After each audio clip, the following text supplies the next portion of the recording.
Hi, this is Peter at iWatch Security in Raleigh, North Carolina.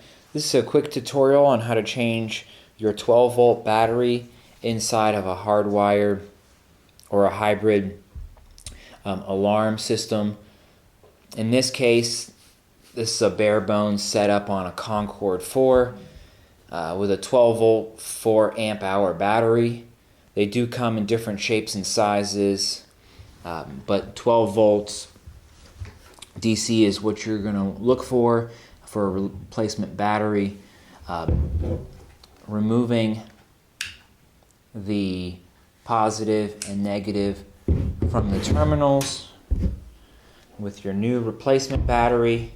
In this case, this is a 12 volt 8 amp hour battery. Simply black to black, negative to negative, red to red, positive to positive terminals, and putting it back into place.